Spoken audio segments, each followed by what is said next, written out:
बोलिए श्री सद्गुरुदेव महाराज जी की जय सच्चे दरबार की जय सर श्री आशुतोष महाराज जी की। जय। वर्षों वर्ष पहले की बात है। वह समय जब मिशन अभी आरंभ ही हुआ था। उस समय गिनती की संगत होती थी और नाम मात्र के ही प्रचारक समर्पित थे। उन दिनों की बात है। एक दिन श्री महाराज जी सुबह सुबह छत पर बैठे थे। सामने कुछ गुरु भाई बैठे थे। एकाएक श्री महाराज जी आकाश की ओर देख करके एक स्मित मुस्कान दी। महाराज जी ने, महाराज जी मुस्कुराने लग गए। सामने बैठे गुरु भाइयों ने देखा। उन्होंने कहा, महाराज जी आपकी मुस्कान का कारण क्या है? आप किसे देख करके प्रसन्न हो रहे हैं? श्री महाराज जी ने उस समय कहा, जानते हो मेरे बहुत सारे बच्चे जो अभी बहुत छोटे छोटे हैं, अपने अपने घरों में पल रहे हैं, मैं उन्हें देखकर मुस्कुरा रहा हूं, क्योंकि आने वाले समय में ये जब मेरे मिशन के साथ जुड़ेंगे तो ये नवयुग में मेरे सहयोगी बनेंगे। ये जब मिशन में आएंगे तब यही होंगे जो नवयुग का ध्वज थाम करके आगे बढ़ेंगे। गुरुप्रिय साधकों, साल पर साल बीतते गए और जैसे जैसे समय व्यतीत हुआ, महाराज जी के वो बालक, महाराज जी के वो पुत्र पुत्रियां, हम आप, भारत देश विदेश में जितनी संगत है आज, सभी धीरे धीरे इस मिशन के साथ जुड़ते गए। और इसमें कोई संशय नहीं है कि आज इस मिशन से जुड़ा एक एक व्यक्ति, चाहे वो आश्रम में रह रहा हो या घरों में बैठ करके आप जो सुन रहे हैं, हम में से कोई भी महाराज जी की दृष्टि से कभी अछूता नहीं रहा। हम में से कोई एक भी ऐसा नहीं है जिससे महाराज जी ने अपने नवयुग के स्वप्न को साकार करने की उम्मीद ना लगाई हो। लेकिन अब यक्ष प्रश्न है साधकों, क्या हम महाराज जी के मिशन में सच्चे सहयोगी बन पाए? क्या हम महाराज जी ने जो नवयुग की स्थापना का स्वप्न हमारे लिए सोचा था, देखा था, क्या हम सच में महाराज जी के उस नवयुग के मिशन में सहयोगी बन पाए हैं या बन पा रहे हैं? इस प्रश्न का उत्तर हमें तभी मिल सकता है जब हम आत्मचिंतन करें, आत्ममंथन करें। लेकिन समस्या यह है कि हम वर्षों से, जब से हमें ज्ञान मिला है, हम इस भक्ति पथ पर बढ़ रहे हैं, लेकिन हम आत्मचिंतन करना भूल गए। बहुत दूर तक आगे निकल आए, लेकिन आत्मचिंतन के गहरे सागर में गोता लगाना हम भूल गए। और शायद यही कारण है कि आज अपने एक शिष्य को श्री महाराज जी ने एक भजन लिखवाया और उस भजन में महाराज जी ने हम सबको एक आत्मचिंतन करने की प्रेरणा दी है। जिस चिंतन में उतर करके आज हम स्वयं से ये पूछें कि क्या हम सच में श्री महाराज जी के नवयुग में सहयोगी बन पाए हैं? आज इस भजन को जब आप सुनेंगे, एक एक शब्द को गहरा उतर करके, स्थिर होकर के चिंतन करें। हमने बहुत चले हैं, हम आज तक सज्जनों बहुत चले हैं, लेकिन आज रुक करके, स्थिर होकर के चिंतन करें, महाराज जी हमें क्या बताना चाहते हैं। एक बार हम श्री महाराज जी के पास गए। महाराज जी ने हमें कहा, तुम एकांतवास करते हो क्या? हमने महाराज जी को कहा, नहीं महाराज जी, हम तो सेवाओं में व्यस्त रहते हैं, कभी ऐसा अवसर ही नहीं मिलता। महाराज जी ने कहा, एक साधक को एकांतवास भी करना चाहिए, क्योंकि एकांतवास ही वो समय होता है जब साधक आत्मचिंतन की गहराइयों में उतर पाता है, जब वो ये देख पाता है कि मैंने भक्ति पथ पर कितना अर्जित किया, मैं भक्ति पथ पर उन्नति कर रहा हूं या अवनति कर रहा हूं। यही वो समय होता है जब साधक अपने अंदर के विकारों से रूबरू हो पाता है, अपने अंदर की कमियों को जान पाता है और फिर साधना और सेवा के द्वारा उन कमियों को खत्म करने के लिए प्रयासरत हो पाता है। साधकों, महाराज जी ने हमें जो ये संदेश दिया, आज हम भी एकांतवास में स्थित होकर के लाभ उठाएं। हम में से बहुत सारे लोग हैं जो आज अपने अपने घरों में बैठे हैं, लेकिन इस समय को व्यर्थ ना गवाएं साधकों। इस समय का एक साधक हर समय का सदुपयोग करता है। हम भी इस समय का सदुपयोग करें, आत्मचिंतन की गहराइयों में उतर करके गोता लगाएं अपने अंदर और वो प्रश्न जो महाराज जी इस भजन के माध्यम से हम सबके सामने रख रहे हैं, वो बातें, वो संदेश जो महाराज जी हम सबको दे रहे हैं, उस एक एक संदेश को आत्मा की गहराइयों से श्रवण करें, चिंतन करें, आत्म मंथन करें। आइए मिलकर के महाराज जी के इस संदेश को श्रवण करते हैं।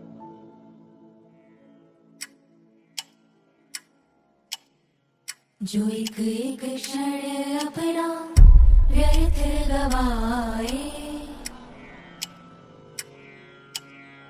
जो गुरु के वचन को कर्म में न लाए, जो समझे न खुद औरों को समझाए, वो आशु प्रभु का प्यारा न होगा। नवयुग का आना तो निश्चित ही है, पर नवयुग बुलाया हमारा न होगा। नवयुग का आना तो निश्चित ही है, पर नवयुग बुलाया हमारा न होगा। हम में से हर कोई जब समय के साथ महाराज जी के मिशन के साथ जुड़ा, महाराज जी के पास आया, तो भावनाएं हम सबकी भी शुद्ध थी, पवित्र थी, और हर कोई इसी भाव से आया था कि हम महाराज जी के मिशन में सच्चा सहयोग देंगे। हम नवयुग लाने में महाराज जी के सच्चे सहयोगी बनेंगे। और महाराज जी ने भी जब हमारी शुद्ध भावना को देखा, महाराज जी ने अपने मिशन में स्थान दिया, अपने चरणों से लगाया। लेकिन महाराज जी जानते थे कि ये जो शुद्ध भावनाओं का अंबार लिए मेरे पास आए हैं, निसंदेह इनकी भावनाओं में कोई कमी नहीं है, लेकिन अभी इनके कंधे कर्म संस्कारों की गठरी से दबे पड़े हैं। जो कंधे कर्म संस्कारों का भार उठा रहे हैं, वो नवयुग का भार नहीं उठा सकते, वो नवयुग की जिम्मेदारी नहीं उठा सकते। इसलिए जैसे ही हम महाराज जी के मिशन में आए, महाराज जी ने उसी दिन से, या यूं कहिए उसी क्षण से, महाराज जी ने हमारे कंधों को सबल बनाने के लिए हमारे कर्मों को हल्का करना प्रारंभ किया, कर्म संस्कारों की गठरी को खोलना प्रारंभ किया, ताकि मैं इनके कंधों को इतना सबल कर दूं कि ये नवयुग का ध्वज उठाने में सक्षम हो सके। इसीलिए जैसे ही हम महाराज जी के मिशन के साथ जुड़े, महाराज जी ने हम सबको, साधकों हम सबको, चाहे हम यहां हैं, घर में हैं आप लोग, हम सबको सेवाएं दी। महाराज जी ने अपनी सेवाएं दी, हर वर्ग को सेवा दी। और महाराज जी की कार्यशैली देखिए, इतनी दिव्य महाराज जी की कार्यशैली। महाराज जी ने सेवाओं के मंच इतने विस्तृत किए, इतने विस्तृत कि समाज का कोई भी पक्ष इससे अछूता नहीं रहा। चाहे हमने खड़े होकर के यहां मंच पर आपको सत्संग सुना रहे हैं, या फिर आप अपने घरों में बैठ करके सत्संग सुन रहे हैं, चाहे कोई कथावाचक कथा बांच रहे हैं, चाहे कोई जोड़ा घर में खड़ा होकर के जोड़ों की सेवा कर रहा है, चाहे कोई लंगर में लंगर की सेवा कर रहा है, चाहे कोई मंच पर नृत्य की सेवा कर रहा है, हर किसी को सेवाएं दी श्री महाराज जी ने। लेकिन इसके पीछे भावना, उद्देश्य केवल मात्र इतना था, मैं इनके कर्मों को काट सकूं। और कोई वर्ग अछूता नहीं रहा, चाहे बच्चा हो, युवा हो, वृद्ध हो, हर वर्ग को महाराज जी ने अलग अलग सेवाएं दी। लेकिन सेवाओं का जो ये उद्देश्य, जिसका उद्देश्य था हमारे कर्मों की गठरी को हल्का करना, हमने सेवाएं की। लेकिन साधकों, सेवा करते करते हम सेवाओं के इस उद्देश्य को विस्मृत करते चले गए। हम ये भूल गए कि हमारी सेवा का उद्देश्य हमारे कर्मों को काटना है। इसीलिए हमने सेवा करते करते हमारे भीतर ऐसे ऐसे अवगुण आने लग गए कि जो सेवा हम कर्मों को काटने के लिए कर रहे थे, वो सेवा करते करते हमने कर्मों का अंबार लगाना आरंभ कर दिया। हमारा चिंतन, हमारी वाणी, हमारी सोच, हमारी दृष्टि, सेवा करते हुए हम सोच क्या रहे हैं, सेवा करते करते हमारे अंदर धीरे धीरे ईर्ष्या का भाव, प्रतियोगिता का भाव, अहंकार की भावना, अधिकार की भावना, इन भावनाओं ने जन्म लेना शुरू कर दिया और हम अपने गुरु के उद्देश्य को भूल गए। और ये सब तो छोड़िए, एक ऐसा समय भी आया जब हम सब ने, हमें से कई साधक जो जा चुके हैं आज इस मिशन से, उन्होंने यहां तक भी कह दिया, अरे हमने अपनी जिंदगी के 10-10 साल लगाए तो हैं सेवा में, 15-15 साल से सेवा कर तो रहे हैं। ये उलाहना देते वक्त जरा सा संकोच नहीं किया, लेकिन ये भूल गए कि जिस सेवा पर आप इतरा रहे हैं, वो सेवा नवयुग लाने में तो कोई सहयोग था ही नहीं। वो सेवा तो हमारे कर्मों को काटने का माध्यम था। अभी नवयुग को लाने में जो सेवा हमने करनी है, उसके लिए तो महाराज जी हमें तैयार कर रहे थे, लेकिन हम उसी तैयारी में हमने इतनी विकृतियां ला दी कि हम महाराज जी के उद्देश्य से कोसों दूर चले गए। इसीलिए तो श्री महाराज जी को आज ये समझाना पड़ा, जो एक एक क्षण अपना व्यर्थ गवाए, जो गुरु के वचन को कर्म में ना लाए, जो समझे ना खुद औरों को समझाए, वो आशु प्रभु का प्यारा ना होगा। हम महाराज जी के प्रिय नहीं बन सकते। ऐसे सेवादार गुरु को प्रिय नहीं। गुरु को कौन प्रिय है? एक बार किसी सेवादार भाई ने महाराज जी से प्रश्न किया, महाराज जी आपको कौन सी सेवा सबसे अधिक प्रिय लगती है? कौन सी ऐसी सेवा है जो आपको सबसे अच्छी लगती है? महाराज जी ने उनको कहा कि हमें तो सभी सेवाएं अच्छी लगती हैं। हर सेवादार वो मिशन के किसी भी फ्रंट पर क्यों नहीं खड़ा, अगर वो भावना से सेवा कर रहा है, हमें हर सेवा अच्छी लगती है। उस भाई ने कहा, महाराज जी लेकिन कोई एक ऐसी सेवा तो होगी जो आपको बहुत अधिक प्रिय है। महाराज जी ने जैसे ही ये सुना, महाराज जी ने कहा, हाँ एक सेवा है, प्रचार की सेवा। जैसे ही उस भाई ने सुना, उसकी नजरें थोड़ी सी झुक गई और वो सोचने लगा कि इसका मतलब महाराज जी को प्रचारक ही अच्छे लगते हैं, हम नहीं। महाराज जी ने 2 मिनट रुके और महाराज जी ने कहा, सुनो अभी हमारी बात पूरी नहीं हुई है। हमें प्रचार की सेवा अच्छी लगती है, लेकिन वो प्रचार जो केवल मुख से बोलकर ना किया जाए, जिसमें आपका चरित्र बोल करके प्रचार करे, जिसमें आपका रोम रोम बिना बोले बताए समाज को कि ये है श्री आशुतोष महाराज जी का शिष्य, ये है जिसके रोम रोम में ज्ञान उतरा हुआ है, ये है जिसने गुरु महाराज जी के आदर्शों को घोल करके पी लिया है। महाराज जी कहते ऐसी सेवा मुझे प्रिय है, जिसका रोम रोम मेरा प्रचार करता है, रोम रोम मेरे मिशन का प्रचार करता है। साधकों सोचिए, क्या हम ऐसे सेवादार बन पाए? हमने की है, बहुत समय से सेवाएं की हैं इस मिशन में, लेकिन आज एक बार जरूर चिंतन करें, हम ऐसे सेवादार नहीं बन पाए। हमने तो अपनी सेवा में अधिकार की भावना ले आए, अभिमान की भावना ले आए, लेकिन महाराज जी ने तो हमें यह नहीं सिखाया था। महाराज जी ने तो कभी यह कहा ही नहीं था कि ऐसे बनना है। महाराज जी ने तो हमेशा हमें झुकना सिखाया था, विनम्रता सिखाई थी, और वैसी विनम्रता जो विनम्रता महाराज जी के चरित्र से झलकती है। आप देखिए, हम इतनी सी सेवा करते हैं, किसी एक फ्रंट पर हम सेवा करते करते जब समय बीत जाता है तो धीरे धीरे हमें यह लगने लग जाता है कि हम ही हैं जो ये कार्य कर सकते हैं, और इस अभिमान में, इस झूठे दंभ में आकर के हम ना जाने कितनों का अपमान कर देते हैं, कितने शुद्ध हृदयों को तोड़ देते हैं। महाराज जी का चरित्र देखिए आप, महाराज जी के चरित्र में आपको विनम्रता की ऐसी मिसाल दिखाई देगी कि जो आपको कहीं भी दृष्टिगोचर नहीं हो सकती। महाराज जी का कुल देखिए, महाराज जी की शिक्षा देखिए, महाराज जी का पदवी देखिए, महाराज जी का गौरव देखिए। आप सभी जानते हैं महाराज जी कहां से आए हैं, महाराज जी की बैकग्राउंड क्या है। महाराज जी ने शिक्षा डॉक्टरेट की है, लेकिन साधकों एक बार हम सभी महाराज जी से मिले, हम सभी का एक्सपीरियंस रहा है। क्या कभी महाराज जी के चरित्र से, व्यवहार से कभी झलका कि महाराज जी ने कभी यह प्रदर्शित किया कि मैं तुमसे बहुत ऊंचा हूं? महाराज जी हम जैसे बन करके इतने नीचे स्तर तक उतरे ताकि मैं इनको अपना बना सकूं, ताकि मैं इनको समझा सकूं। एक बार की बात है, जब महाराज जी खुद घूम घूम कर प्रचार करते थे, एक स्थान पर महाराज जी गए तो वहां जाकर के किसी को ज्ञान दिया। तो वो भाई ने जब ज्ञान लिया, बहुत सारे अनुभव हुए, तो उस भाई ने जिद की, महाराज जी मुझे आपके साथ रहना है, आप मुझे अपने साथ रख लें। महाराज श्री ने कहा, नहीं अभी तो समय नहीं आया है, अभी तो हम घूम घूम कर प्रचार करते हैं, एक समय आएगा जब हमारा आश्रम होगा, और जब हमारा आश्रम बनेगा तब बहुत सारे प्रचारक होंगे, बहुत सारे समर्पित होंगे, तब तुम आ जाना, लेकिन तब तक तुम अच्छे से पढ़ाई करो, अच्छे से शिक्षा अर्जित करो। समय व्यतीत हुआ, वो भाई बहुत पढ़ लिख करके बहुत विद्वान बन गए। जब नूर महल का आश्रम बना, उस भाई को पता लगा, तो वो भाई अपना सामान उठा करके आश्रम में आ गए। उन्होंने कहा, महाराज जी देखो मैं आ गया। महाराज जी ने कहा, नहीं अभी समय नहीं है, अभी तो हमने बुलाया ही नहीं था। उन्होंने कहा, नहीं महाराज जी मुझे आपके साथ ही रहना है, मुझे यहीं रख लो। महाराज जी ने कहा, देखो जब समय आएगा हम खुद तुम्हें बुला लेंगे। लेकिन जब वो भाई बार बार जिद करने लगे, महाराज जी ने कहा, अच्छा ठीक है रह लो। उस समय वो भाई जब 2 दिन ही व्यतीत हुए थे आश्रम में रहते हुए, संगत के साथ मिलते थे, तो 1 दिन 2 दिन के बाद ही वो महाराज जी के पास गए और जाकर के अपना सर पकड़ लिया। कहने लगे, महाराज श्री मुझे तो कुछ समझ ही नहीं आ रहा है। महाराज जी ने कहा, क्या हुआ?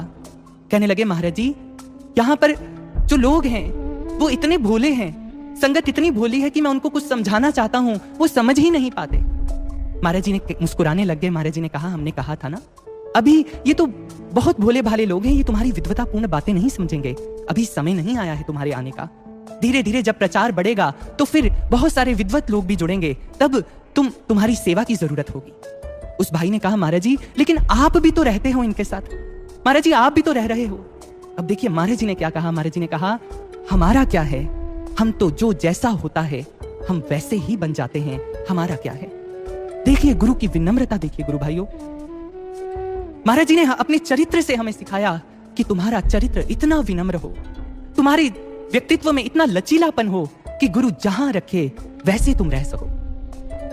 महाराज जी ने अपने चरित्र से हमें समझाया, देखो ये गुण तुम्हें भी अपने जीवन में धारण करना है, लेकिन हम ऐसे नहीं बन पाए। आप स्वयं चिंतन कीजिए, जब जब हमारी सेवा लगी है हम अड़े हैं, हमने यहां सेवा करनी है, हमने यहां नहीं करनी सेवा, हमने इसके साथ सेवा करनी है, इसके साथ नहीं जाना, हमारी इसके साथ नहीं बनती, इसके साथ बनती है। हमने कितना तंग किया है महाराज श्री को। जो महाराज जी हमारे कर्म काट करके हमारे कर्मों की गठरी को हल्का करना चाहते थे, हम उस गठरी को भरते चले गए। इसीलिए श्री महाराज जी को आज ये बात लिखनी पड़ी कि ऐसे कंधे जो कर्मों की गठरी से दबे होंगे वो नवयुग कभी नहीं ला सकते। नवयुग तो आएगा ही आएगा, लेकिन वो कंधे जो सेवा करते हुए अपने कर्मों की गठरी नहीं हल्की कर सके, वो इतने सबल नहीं बन पाएंगे जो नवयुग में मेरा सहयोग दे सके। इसलिए नवयुग तो आएगा, लेकिन नवयुग वो लाया हमारा ना होगा, नवयुग वो लाया हमारा ना होगा।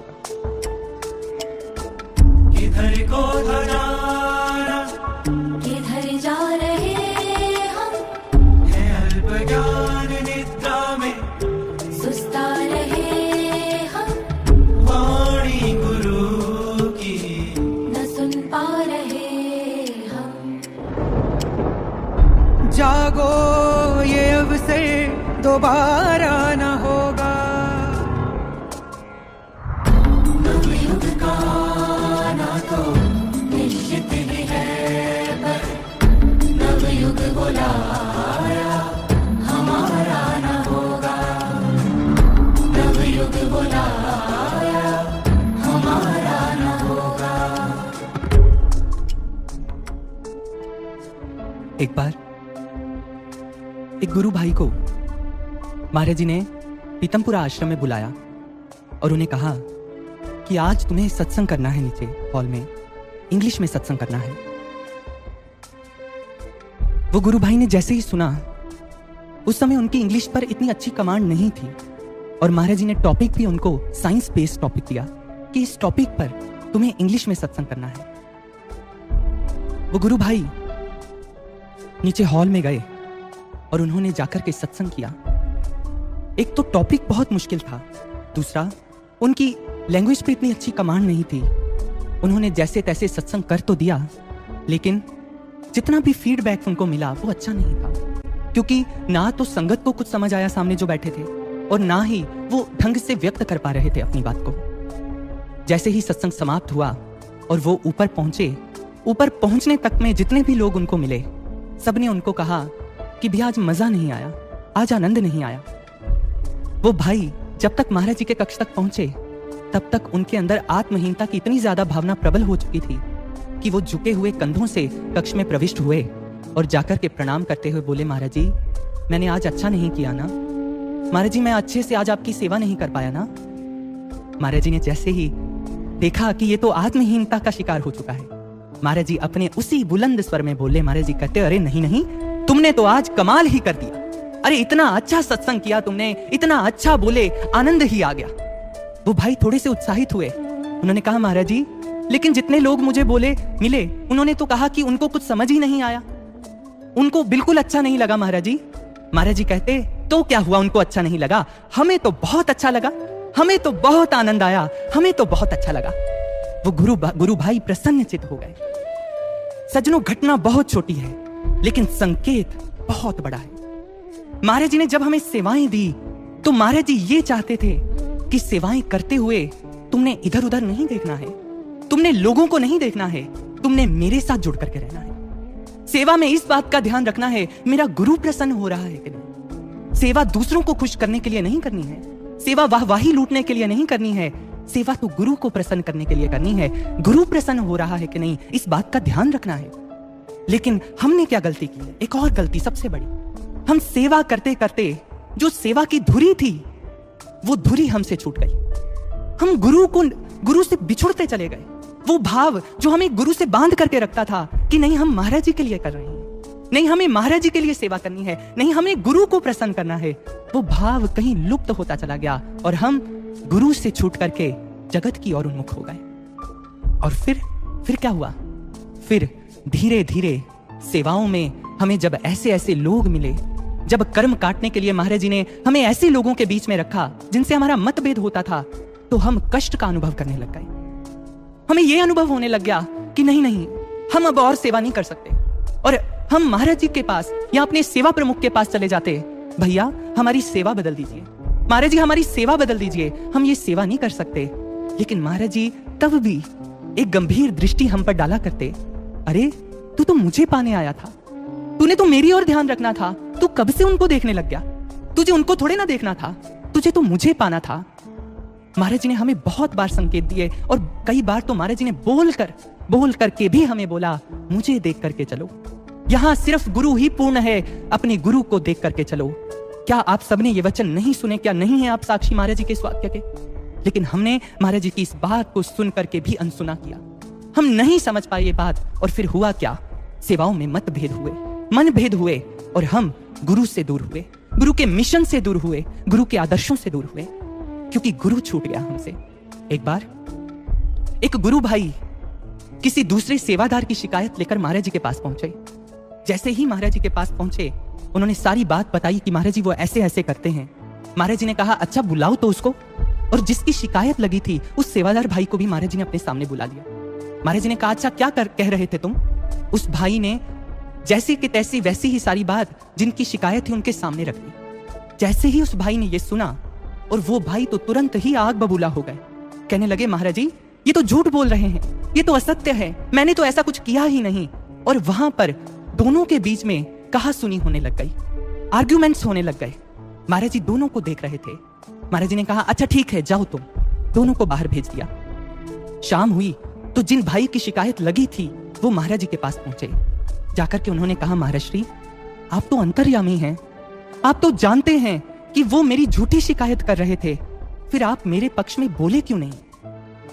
महाराज जी मुस्कुराने लग गए। महाराज जी ने कहा, हाँ मैं जानता था कि वो तुम्हारी झूठी शिकायत कर रहा है और मैं तुम्हारे पक्ष में ही बोलना चाहता था, लेकिन तुमने मुझे बोलने ही कहां दिया। तुम तो अपना पक्ष रखने में इतने व्यस्त हो गए कि तुम भूल ही गए कि तुम्हारा गुरु भी तुम्हारे सामने बैठा हुआ है। फिर महाराज जी ने कहा, स्मरण रहे ये बात, गुरु उसकी आवाज बनता है जो अपनी आवाज गुरु के चरणों में अर्पित कर देता है। गुरु उसका कंठ बनता है जो अपने विचार, अपने आर्ग्यूमेंट्स, अपने तर्क वितर्क मेरे चरणों में अर्पित कर देता है। मैं उसकी आवाज बनता हूं जो मेरी रजा में राजी रह करके मेरी हर स्थिति परिस्थिति को मेरा प्रसाद समझ करके स्वीकार करता है। मैं उसकी आवाज बनता हूं। देखिए साधको, क्या हमने ऐसी गलतियां नहीं की हैं क्या? किधर को था जाना, किधर जा रहे हम? हमने तो गुरु को पाने के लिए चलना था, लेकिन हम किस मार्ग की ओर बढ़ गए? ये मार्ग तो महाराज जी ने हमें दिखाया ही नहीं था। ये तो वो मार्ग ही नहीं था जिस मार्ग पर महाराज जी हम सबको चलाना चाहते थे। हम तो अलग ही मार्ग पे चल पड़े जो हमें गुरु के नजदीक नहीं लेकर गया, गुरु से दूर ले गया। और सिर्फ हमने पहले नहीं ये गलतियां की, गुरु भाई और गुरु बहनों, हम आज भी यही कर रहे हैं जो हम बरसों पहले, 7 साल पहले किया करते थे। इसीलिए महाराज जी ने कहा कि ये अब नहीं चलेगा। हम क्यों नहीं बदले? क्यों आज भी हम वैसी ही गलतियां कर रहे हैं? क्योंकि किधर को था जाना, किधर जा रहे हम? है अल्प ज्ञान निद्रा में सुस्ता रहे हम, क्योंकि हम अल्प ज्ञान के शिकार हो गए। साधको, ये अल्प ज्ञान शब्द यहां बहुत ही रहस्यात्मक शब्द है। एक होता है ज्ञान, एक होता है अज्ञान, एक होता है अल्प ज्ञान। या तो जो ज्ञानी है उसका तो कल्याण है, जो अज्ञानी है उसका भी ठीक है, एक तरफ है, उसे पता ही नहीं है। ये जो अल्प ज्ञानी है, ये विनाश के उस कगार पर खड़े होते हैं जहां पर एक छोटी सी गलती उन्हें बहुत दूर तक गहरी खाई में फेंक सकती है। और आज ये मत सोचिए हमने ज्ञान ले लिया तो हम ज्ञानी बन गए। हम अल्प ज्ञानी हैं। अल्प ज्ञान मतलब हमें आधा ज्ञान है, सत्य का पूरा ज्ञान नहीं है। आज हम में से बहुत सारे लोग इस अल्प ज्ञान में जी रहे हैं कि सब कुछ ऐसे ही चल रहा है, सब कुछ ठीक चल रहा है। अब समय व्यतीत हो रहा है, स्थितियां परिस्थितियां विकट हो रही हैं, अब लगता है महाराज श्री के उठने का समय है। ऐसे लगता है कि ऐसे ही सब कुछ चलता रहेगा और फिर एक दिन महाराज श्री उठेंगे और हम महाराज जी के पास चले जाएंगे, उनके दर्शन करेंगे और फिर नवयुग आ जाएगा और फिर सब अच्छा ही अच्छा हो जाएगा। ये हम सब का अल्प ज्ञान है। जो ये सोच रहे हैं आज उन्हें अपने इस अल्प ज्ञान को त्यागना होगा, क्योंकि हम इस नींद में सो रहे हैं। साधकों, महाराज जी के ये जो समय अब चल रहा है और महाराज जी के उठने के बीच का जो टाइम है, उस समय का हमें ज्ञान नहीं है। वो समय साधारण समय नहीं है, उस समय में बहुत कुछ होना है। और श्री महाराज जी ने प्रत्यक्ष रूप से बहुत सारे साधकों को ये संकेत क्या प्रत्यक्ष बोला हुआ है कि हम कब उठेंगे। हमने कहा ना कि हम चल रहे थे एक तरफ, गुरु की तरफ जाना था, हम किसी और मार्ग की ओर बढ़ने लग गए। अगर हमने गुरु की ओर नहीं गए तो फिर महाराज जी के उठने तक का समय जो है वो हम शायद ही देख पाए। गुरु भाई और बहनों, शब्द कठोर हो सकते हैं लेकिन यही पूर्ण सत्य है। एक बार बहुत पुरानी बात है, सन 2000 के आसपास की, कुछ गुरु बहनें समर्पित हुई। वो आई जब आश्रम में तो महाराज जी ने उन्हें बहुत दूर प्रचार के लिए भेजना था। समय व्यतीत हुआ, महाराज जी ने उनको कुछ समय दिल्ली में रोका, दिल्ली में रखा और उन्हीं दिनों श्री महाराज जी ने उन्हें एक बार सुबह सुबह पीतमपुरा आश्रम में अपने कक्ष में बुलाया। और जैसे ही वो गुरु बहनें महाराज जी के पास पहुंची, महाराज जी ने जाते ही कहा, कैसा चल रहा है सब ठीक चल रहा है ना?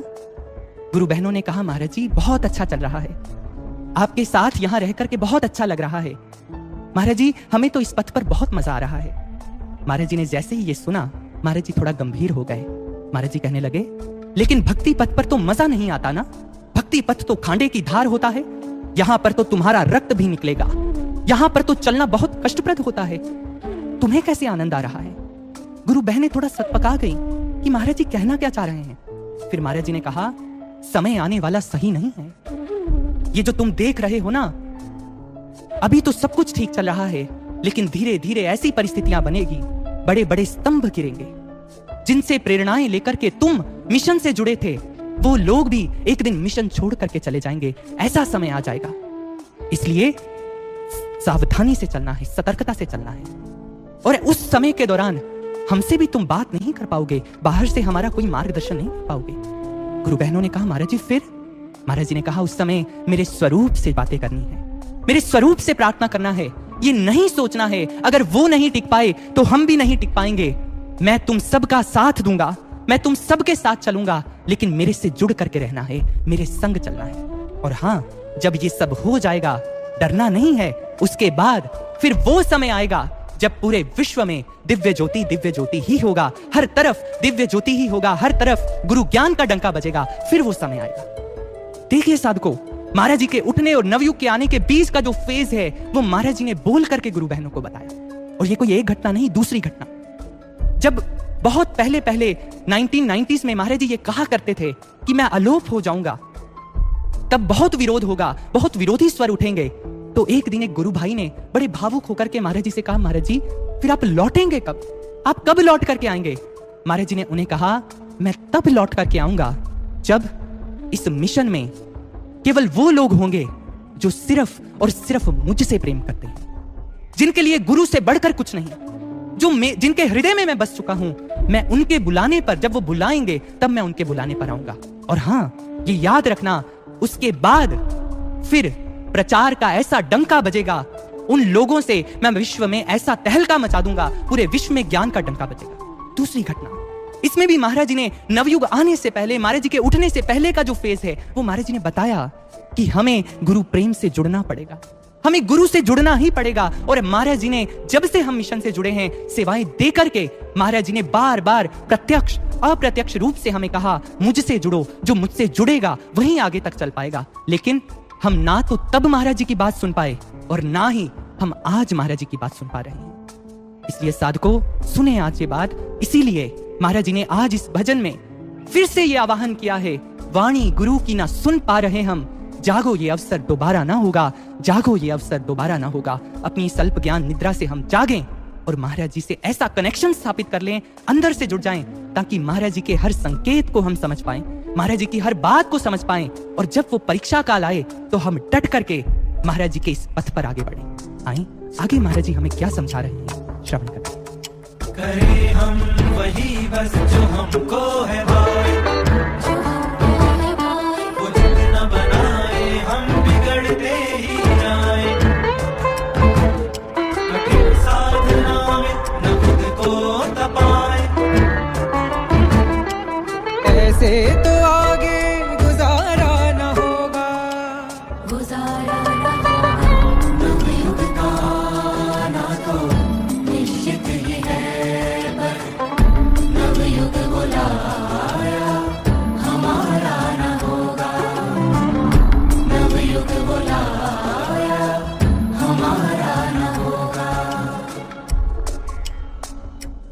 करें हम वही बस जो हमको है भाई, वो जितना बनाएं हम बिगड़ते ही जाएं।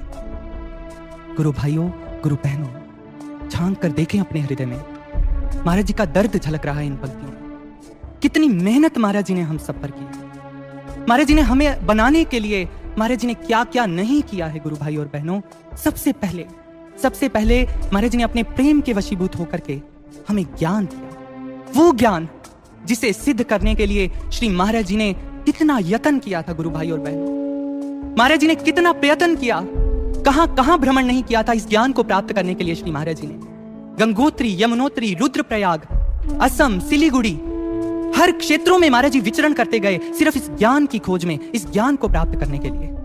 और कई बार तो कई दिन भूखे पेट महाराज श्री सफर किया करते थे ज्ञान की खोज में। कुछ मिल जाता रास्ते में अन्न तो श्री महाराज जी खा लेते, लेकिन महाराज जी ने ज्ञान की खोज नहीं छोड़ी। एक बार एक गुरु भाई महाराज श्री की चरण सेवा कर रहे थे, तो जब महाराज जी की चरण सेवा कर रहे थे तो उन्होंने देखा कि महाराज जी की टांगों पर बहुत सारे निशान थे, चरणों पर महाराज जी के निशान थे। उन्होंने महाराज जी से पूछा, महाराज जी ये किस चीज के निशान हैं? महाराज जी ने कहा, जब हम ज्ञान की खोज में बहुत अलग अलग स्थानों पर विचरण कर रहे थे तो एक स्थान पर जहां हमें यह ज्ञान की प्राप्ति होनी थी, उस स्थान पर जाते जाते बहुत सारी जोंकें हमारी टांगों पर, हमारे पैरों पर लग जाती थी और फिर हम उन्हें उखाड़ते थे।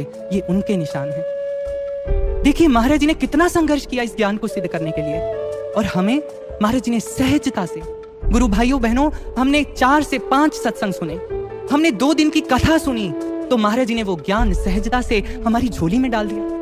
महाराज जी ने कुछ नहीं देखा, कुछ भी नहीं देखा, ना तो पात्रता देखी श्री महाराज जी ने, ना कुल देखा, ना विद्या देखी, ना धन देखा, ना कोई आध्यात्मिक अवस्था देखी, यहां तक कि महाराज जी ने यह भी नहीं देखा कि हम कितने भटके हैं, कोई प्यास भी है कि नहीं। महाराज जी ने बस कहा कि बांट दो ज्ञान, सबको दे दिया। क्या ये गुरु के प्रेम की निशानी नहीं?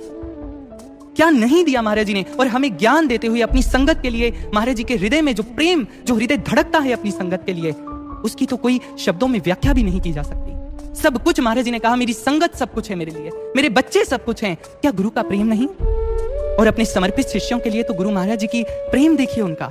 एक बार किसी ने प्रश्न किया था महाराज जी से, हमें याद है, उन्होंने कहा, महाराज श्री आपके जो समर्पित शिष्य होते हैं, आप उनके नाम के आगे स्वामी शब्द लगा देते हैं, साध्वी शब्द लगा देते हैं, लेकिन महाराज जी अगर देखा जाए तो स्वामी तो आप हैं, ये तो आपके शिष्य हैं, वास्तविक स्वामी तो आप हैं। श्री महाराज जी मुस्कुराने लग गए। महाराज जी ने उनको कहा, सुनो, जैसे शर्मा जी का जो बेटा है वो भी शर्मा जी हो जाता है, गुप्ता जी का जो बेटा है वो भी बाय डिफॉल्ट गुप्ता जी हो जाता है, सरनेम पिता का पुत्र को मिल ही जाता है। भले ही मैं स्वामी हूं, लेकिन क्योंकि ये मेरे बच्चे हैं इसलिए इनको भी ये नाम, अपने आप ही इनका अधिकार है इस नाम पर। देखिए गुरु का प्रेम हृदय में, कितना हृदय महाराज जी का धड़कता है हमारे लिए। सिर्फ एक आशा है कि ये अपने आप को बना ले। और महाराज जी जानते हैं, महाराज जी ने कुछ रखा अपने पास, कुछ रखा। एक महाराज जी हमें ज्ञान देते हैं, ये शक्ति गुरु का इस शक्ति पर अधिकार है, लेकिन गुरुप्रिय साधकों, महाराज जी ने वो शक्ति भी अपने पास नहीं रखी, अपने शिष्यों को दे दी और ये कहा, तुम ज्ञान दिया करो। हालांकि देखा जाए ना तो हम इतने योग्य हैं कि उस शक्ति को सहेज सकें, लेकिन महाराज जी ने अपने प्रेम का एक एक कतरा हम पर लुटाया है, सब कुछ दिया है। और ये करते हुए महाराज जी को संघर्ष जानते हैं कितना करना पड़ता है। महाराज जी ने एक बार कहा था, महाराज जी ने कहा था, जब मैं किसी को चोला देता हूं, जब मैं किसी को भगवा वस्त्र देता हूं, तो मुझे सृष्टि के कई नियमों में हेर फेर करना पड़ता है उसको चोला देने के लिए। और जब मैं किसी को ज्ञान की आज्ञा देता हूं, ज्ञान दीक्षा की आज्ञा देता हूं, तो मुझे तो सृष्टि के नियम ही पूरे के पूरे बदलने पड़ते हैं उसको ये आज्ञा देने के लिए। और ये सिर्फ इसीलिए करता हूं मैं ताकि उसका कल्याण हो जाए। देखिए गुरु का हृदय, गुरु का प्रेम। लेकिन वो जितना बनाए हम बिगड़ते जाएं। महाराज जी की संगत, जिनके लिए महाराज जी हर समय, जिनके लिए महाराज जी का हृदय धड़कता है, हम जितना महाराज जी हमारा निर्माण करते हैं, हम उतना ही अवनति की ओर, हम उतना ही पतन की गहरी खाइयों की ओर गिरते चले जाते हैं। और वही करते हैं जो हमारा मन कहता है, अपनी मनमानी हम करते रहते हैं, हमें जो अच्छा लगता है हम वो करते हैं। प्रमाण चाहिए आपको, एक सरल सा प्रमाण, गुरु भाइयों बहनों, सरल सा प्रमाण आप सभी के पास हर रोज सुबह एक अंतःअनुभूति का अनुभव आता है। चरे वेती का एक पोस्ट आती है आप सभी के फोन्स पर, मोबाइल फोन्स पर। आज ईमानदारी से अपने हृदय पे हाथ रख के देखिए, पूछिए स्वयं से, क्या आप हर रोज उसे पढ़ते हैं? आपको अपने आप पता लग जाएगा हम कितनी मनमानी करते हैं। पढ़ते हैं क्या हम? हम में से बहुत कम होंगे जो रेगुलर उसे पढ़ते हैं। दूसरी चीज, हमें महाराज जी की आरती, सुबह शाम आरती करने का अवसर मिलता है, लेकिन क्या हम महाराज श्री की आरती में सम्मिलित होते हैं? क्या हम कभी समय निकाल कर कि नहीं हमारी गुरु की आरती है, हम उसमें सम्मिलित हों? क्या हम अपने अपने घरों में रेगुलर करते हैं? नहीं। और तीसरी सबसे महत्वपूर्ण बात, कठिन साधना में ना खुद को तपाएं। क्या हम साधना करते हैं? गुरु भाइयों बहनों, हमें महाराज जी ने जब से ज्ञान मिला है और जब से महाराज श्री समाधि में गए हैं, एक बात महाराज जी ने बार बार बोली है, साधना करो, साधना करो। लेकिन हम कठिन साधना में ना खुद को तपाएं। हम साधना से तो हमारा नाता ही जैसे टूट गया है, और हम झट से ये कह देते हैं कि मन ही नहीं करता है साधना के लिए। क्या ये सिद्ध नहीं करता कि हम वही करते हैं जो हमारा मन कहता है? हमें गुरु की कार्यशैली से, हमें गुरु की मेहनत से कुछ लेना देना नहीं। ये ऐसे नहीं चलेगा अब, क्योंकि ऐसे तो आगे गुजारा ना होगा। अब अपने आप को साधना में तपाना ही पड़ेगा। आज हमारे महाराज श्री ने हमसे साधना मांगी है। गुरु भाइयों बहनों, साधना, हम अपनी साधना दें महाराज श्री को, हम महाराज जी को अपनी साधना अर्पित करें, ताकि महाराज जी आज एक जो मांग, कभी महाराज जी ने हमसे ज्ञान देते वक्त भी हमसे कुछ नहीं मांगा, आज एक चीज महाराज जी ने हमसे मांगी है, हम महाराज जी को जरूर दें। गुरु भाइयों बहनों, इस साधना से जुड़ जाएं, ऐसी साधना करें, कठिन साधना, कि हम महाराज जी के स्वप्न को पूर्ण कर सकें। अगर नहीं कर पाए तो फिर नवयुग का आना तो निश्चित ही है, पर नवयुग वो लाया हमारा ना होगा, नवयुग वो लाया हमारा ना होगा।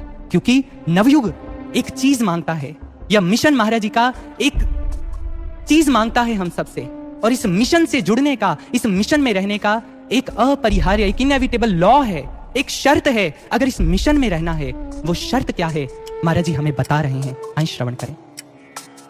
जो बदलेगा खुद जग बदल वो ही सकता, जग बदल वो ही सकता, तूफानों में घिर कर निकल वो ही सकता, निकल वो ही सकता, है अंधेरी खाइयां, है फिसलन का रास्ता, गिरोगे जो खुद को सुधारा न होगा। नवयुग का आना तो निश्चित ही है, पर नवयुग वो लाया हमारा न होगा, नवयुग वो लाया हमारा न होगा। एक बार IPSS की मीटिंग चल रही थी। एक भाई खड़े हुए, उन्होंने श्री महाराज जी से कहा, महाराज जी, मैं आपके मिशन के लिए बहुत कुछ करना चाहता हूं, लेकिन मुझे समझ ही नहीं आता मैं क्या करूं। ये भी समझ नहीं आता मैं कहां से शुरू करूं। आपके तो बहुत सारे प्रकल्प हैं, बहुत सारी सेवाएं हैं, मुझे समझ नहीं आता मैं कैसे करूं। महाराज जी ने जैसे ही ये सुना, महाराज जी थोड़े गंभीर हुए, और महाराज जी ने उनको कहा, महाराज जी ने कहा, अगर मेरे लिए कुछ करना चाहते हो तो एक काम करो, सिर्फ एक काम, स्वयं को पवित्र कर लो। अगर तुमने स्वयं को पवित्र कर लिया तो फिर तुम्हें कुछ करने की जरूरत नहीं है, फिर मैं तुम्हें अपना यंत्र बना करके अपने आप ही सब कुछ करवा लूंगा, क्योंकि ये मिशन पवित्र है और ये मिशन अपने अंदर अपवित्रता को बर्दाश्त नहीं करता। समझे गुरु भाइयों बहनों, समझे इस बात को। हम भी अगर चाहते हैं समाज को बदलना, तो ये कोई पाखंडियों का मिशन नहीं है, ये कोई कपटियों का मिशन नहीं है कि हम अपने अंदर की बुराइयां भी साथ साथ पाल लें और साथ साथ महाराज जी के मिशन में भी सहयोगी बन जाएं। ऐसा नहीं हो सकता। जो बदलेगा खुद जगत बदल वो ही सकता, जो खुद बदलेगा वही समाज को बदलने का मादा रखता है। जो स्वयं की बुराइयों को दग्ध करना जानता है वही समाज की बुराइयों को खत्म कर सकता है। और अगर हम ऐसा नहीं कर सके तो फिर हम कभी भी महाराज जी के नवयुग में सच्चा सहयोग नहीं दे सकते। इसलिए पहले स्वयं पर काम करें, अपने अंदर की कमियों पर काम करें, अपनी कमियों को खत्म करें सतत साधना के माध्यम से। महाराज जी ने हमें समय दिया है, ऐसी साधना करें कि हमारी हर कमी दग्ध हो जाए। कमियां कौन सी हैं हमारी? वैसे तो बहुत हैं, लेकिन आज एक कमी हमारी, जिसके लिए महाराज जी जो बिल्कुल पसंद नहीं करते, बिल्कुल भी, वो है कपट। गुरुप्रिय साधकों, हम गुरु से कपट करते हैं। कैसा कपट? आप कहेंगे नहीं, हम तो कपट नहीं करते, हम तो अपने मिशन के लिए, महाराज जी के मिशन के लिए प्रति वफादार हैं। लेकिन हमें भी नहीं पता लगता हम कैसे छोटी छोटी चीजों में गुरु से कपट कर जाते हैं। हमारा व्यवहार कुछ और है, हमारी कथनी कुछ और है, हमारी करनी कुछ और है। कैसे? आप स्वयं देखें। जो लोग डट करके साधना कर रहे हैं इस समय, जो बहुत देर देर तक साधना में बैठते हैं, वो एक बार चिंतन करें, क्या जीवन में बदलाव है? क्या हमारी वाणी में, क्या हमारे व्यवहार में, क्या हमारे अंदर विनम्रता, हमारे अंदर सहनशीलता, क्या हमारे अंदर प्रेम, तितिक्षा, सहानुभूति ऐसे गुण जन्म ले रहे हैं? अगर नहीं ले रहे तो इसका मतलब कहीं कुछ छूट गया है हमारे। इसका मतलब हम साधना नहीं कर रहे, हम कुछ और कर रहे हैं। हमें उसको करेक्ट करना पड़ेगा, हमें उसे सही करना पड़ेगा। क्योंकि दवाई खाओ और अगर रोग ही ना जाए, खाना खाओ अगर भूख ही ना जाए, तो इसका मतलब हमारे अंदर कोई रोग पनप गया है। हम भी अगर साधना में बैठ रहे हैं लेकिन हमारी वाणी कर्कश है, हमारे अंदर प्रेम नहीं है अपने गुरु भाइयों गुरु बहनों के प्रति, एक दूसरे के प्रति, तो इसका मतलब कहीं पर कुछ कमी है। और ये कमी हमें कपटियों की श्रेणी में लाकर के खड़ा कर देती। वो हमारा कपट है, हमारा अभिमान है, अभिमान से प्रेरित कपट है हमारा। लेकिन इसका अर्थ यह नहीं है कि हम साधना के घंटों को कम कर दें, साधना की अवधि को कम कर दें। साधना तो करनी ही है, लेकिन साथ में यह सचिंतन जरूर करें कि हमारी साधना हमारे अंदर सकारात्मक परिवर्तन ला रही है कि नहीं। दूसरी चीज देखिए, हमारी कथनी और करनी में कितना फर्क है। हम में से हर कोई महाराज जी को प्रणाम करता है, आप भी करते हैं। हर रोज सुबह उठकर घर से बाहर जाते हुए दिन रात प्रणाम करते हैं। लेकिन आप जानते हैं प्रणाम का अर्थ क्या होता है? प्रणाम का अर्थ होता है कि आज के बाद, जिस क्षण आपने प्रणाम किया गुरु को, इसका मतलब है आज के बाद आपकी अपनी इच्छाएं, आकांक्षाएं, अपनी इच्छा सब खत्म हो गई है। आपने महाराज जी को अर्पित कर दिया है सब कुछ। अब ना तो आप अपनी इच्छा महाराज जी के सामने रख सकते हैं, ना कोई जिद कर सकते हैं, कुछ भी नहीं। प्रणाम का अर्थ है पूर्ण समर्पण। लेकिन हम प्रणाम करके उठते हैं, और हम में से तो कई साधक ऐसे जो दंडवत प्रणाम करते हैं। दंडवत का मतलब होता है पूर्ण समर्पण, सवाल रहित समर्पण, प्रश्न रहित समर्पण। दंडवत प्रणाम करते हैं और उठ करके 100 प्रश्न लगा देते हैं गुरु के सामने। महाराज जी ऐसे क्यों हो गया, महाराज जी ऐसे क्यों हो गया, ऐसा नहीं होना चाहिए था, ऐसा होना चाहिए था। ये कैसा प्रणाम है हमारा? ये कैसा समर्पण है हमारा? क्या है नहीं हम कपटी? हर रोज हम सुबह शाम नमन गाते हुए कहते हैं प्रेम आपस में करें और सबके संग मिलकर रहें। शब्द तो रोज गाते हैं, हमारा व्यवहार में झलका कभी? कभी हमने प्रेम करना सीखा एक दूसरे से? क्या ये हमारा गुरु से कपट नहीं है? निसंदेह ये कपट है। आरती करते हैं हम, आरती में कहते हैं तन मन धन सब अर्पित तुमको, सब अर्पित कर दिया प्रभु, तन भी अर्पित कर दिया, मन भी धन भी अर्पित कर दिया, सब अर्पित कर दिया। लेकिन फिर जब हमारे मन के अनुसार नहीं होता तो हम उखड़ करके बैठ जाते हैं, हम प्रश्न उठा देते हैं कि ऐसा क्यों हो गया, ऐसे नहीं ऐसे होना चाहिए था। है नहीं क्या हम कपटी? और जो कपट करता है गुरु के साथ, जिसकी कथनी और करनी में फर्क है, वो समझ ले ये बात। ऐसे कपटियों के लिए श्री महाराज जी ने लिखा है स्वयं, जो कपटी है निश्चित ही कल को मिटेगा, वो मिट जाएगा। हम ये नहीं कहते आपको कि आप हमारे अंदर क्रोध है, वासना है, ईर्ष्या है। हम नहीं, हो सकता है हम मजबूर हों कई बार अपने विकारों के हाथों, तो हम ये भी तो कहते हैं ना कि हमारे गुरु भगवान हैं, कहते हैं कि नहीं? तो क्या भगवान हमारे इन विकारों को हर नहीं सकते?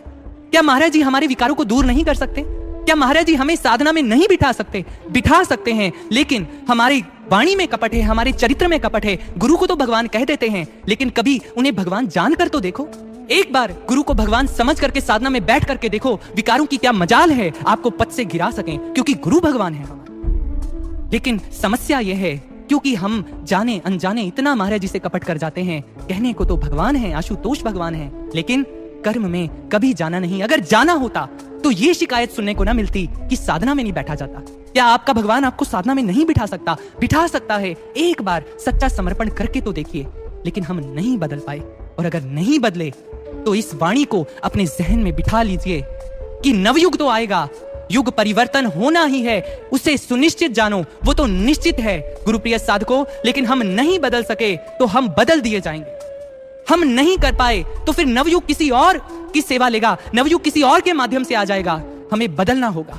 इसलिए अंतिम समय में, सत्संग विचारों के अंतिम समय में एक अंतिम चेतावनी जो महाराज जी हम सबको दे रहे हैं, इस भजन की अंतिम चेतावनी सभी कान खोल करके सुन लें। महाराज जी के ये शब्द जो महाराज जी हम सबको कह रहे हैं कि अगर अब भी ना बदले तो फिर क्या होगा, क्या होगा हमारा भविष्य। आइए श्रवण करते हैं इस अंतिम चेतावनी को। मेरी चुनौती को हंसकर न टालो, समय है बहुत कम, स्वयं को बचा लो। अपने तपोबल से मुझको रिझा लो, अपने तपोबल से मुझको रिझा लो। डूबोगे वरना सहारा न हो।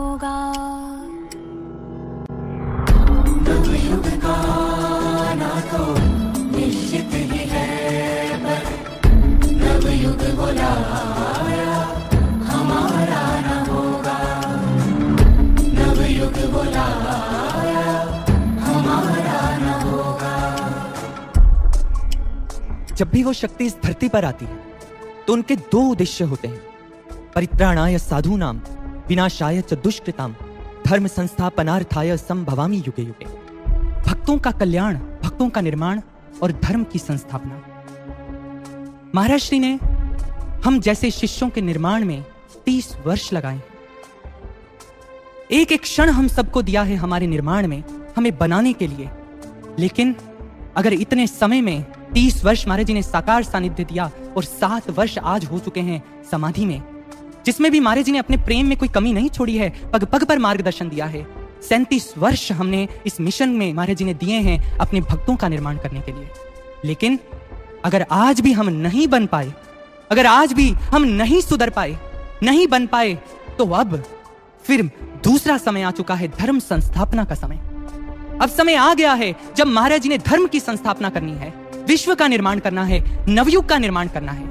और उसमें अगर हम नहीं सहयोगी बन पाए तो फिर गुरु कब तक हमारी प्रतीक्षा करेंगे, कब तक? अब समय नहीं रहा, अब समय बहुत कम बचा है। आप स्वयं देखिए बाहर घट रही घटनाओं की ओर। ये बाहर की घट रही घटनाएं क्या आज हमें व्याकुल और व्यथित नहीं कर रही? निस्संदेह हर साधक को कर रही है। लेकिन एक और प्रश्न हम में से हर साधक को सोचना चाहिए, क्या इस समय के बारे में महाराज जी ने हमें सचेत नहीं किया था? क्या नहीं बताया था महाराज जी ने हम सबको? जब महाराज जी समाधि में नहीं गए थे, याद कीजिए वो क्षण जब महाराज जी सामने बिठा बिठा करके हमें भजन सुनाया करते थे। आपने सबने ये सुना होगा, मानवता का खड़ा भविष्यत सर्वनाश के द्वारे, युग दृष्टा की वेदना जीवन क्रांति पुकारे। महाराज जी ने तो तब ही ये भविष्यवाणी इस समय के बारे में कहा था कि मानवता का भविष्य महानाश की ओर जा रहा है। फिर महाराज जी ने एक और भजन में हमें समझाया, कुटिल चाल कलिकाल चल रहा, युग की गति पहचानो, क्रूर ध्वंस का साज सज रहा, चेत उठो दीवानो, क्रूर विध्वंस होने वाला है आने वाले समय में, चेत जाओ, समझ जाओ। महाराज जी ने बार बार समझाया, लेकिन हम फिर भी सोते रहे। फिर महाराज जी ने 2017 में समाधि में जाने के बाद फिर से एक अनुभव के माध्यम से हमें समझाया, जो अब है समय वो युग कल ना रहेगा, भावी की तस्वीर दिखला रहा हूं। फिर ना तू कहना ना चेताया मैंने, सो ना खो ये चेता रहा हूं। महाराज जी ने तब भी कहा 2017 में, फिर मत कहना कि मैंने नहीं चेताया, मैं चेता रहा हूं। लेकिन हमने तब भी सुना, सुनकर के अनसुना कर दिया। महाराज जी ने फिर से अपनी करुणा का परिचय दिया। फिर से 2019 में एक और अनुभव में महाराज जी ने कहा, पल भर में सब कुछ पलटेगा, परिस्थितियां अभी विकट होंगी, फिर ना कहना तुम हमको कि हम तुम्हें चेताना भूल गए। क्या महाराज जी ने नहीं चेताया था? चेताया था गुरु भाइयों बहनों, हम सबको चेताया था। लेकिन हम महाराज जी के वचनों को समझ नहीं पाए, सुन नहीं पाए, अनसुना कर दिया सुन करके।